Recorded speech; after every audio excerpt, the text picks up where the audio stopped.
welcome back to our Cakeland Care segment. I know a lot of folks may be a little overwhelmed with the start of the school year, but I think for a lot of parents, you want to get your kid ahead of the class, right? You want them to do great things throughout the year.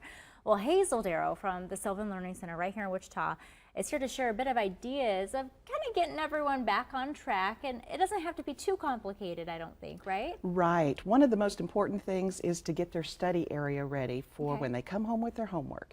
Make sure they have an uncluttered area. Get rid of the cell phone. Make sure that it's a quiet area where they can actually focus in, that they've got all the supplies that they need to get started on their homework, but also to remember that some kids need a little break once they come home from school rather than getting right into their homework. Are there any other things that parents have come to or that you've seen that you think you would advise people, common mistakes that we all make when we're trying to get everyone kind of in that grind for preparing for everything, for perfection, if we can achieve it? Yeah. Well, one thing you have to remember is that for each grade level that the student is, so like a first grader should only spend about 10 minutes a night on their homework.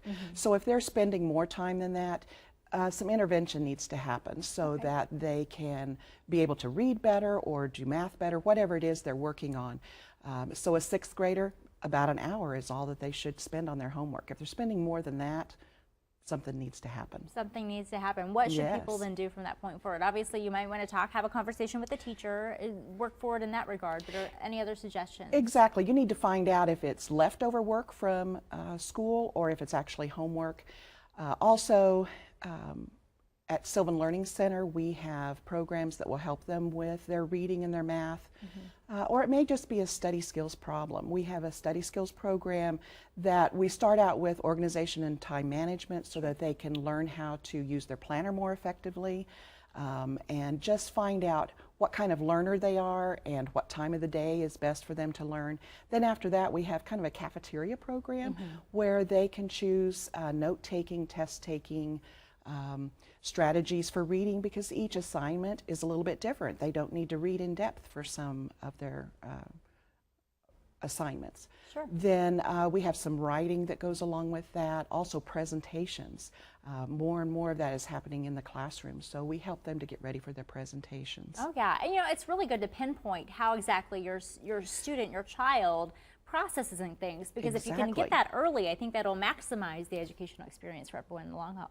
And in regards to everything, you are offering some sort of deal for folks? Yes, if you mention that you've seen us this morning or on a recording of this, we will give you 2 free hours of instruction. Well, there we go. Yes. Getting your ahead of the class with a couple of hours right there. Well, Hazel, we're just thrilled to have you here this morning. Great tips for parents and kids wanting to tackle a pretty, it can be daunting preparing for everything in regards to the school year. But if they want to go and check out your place, it's over at 8343 East 32nd Street in 32nd Street North in Wichita, and certainly we'll make sure that people go and check out your Facebook fan page as well if they want to get quickly in contact with you. So Hazel Darrow from the Sylvan Learning Center giving us a little bit of ideas for that back to school education for us all. We appreciate your time, and we'll be right back with more right here on GMK.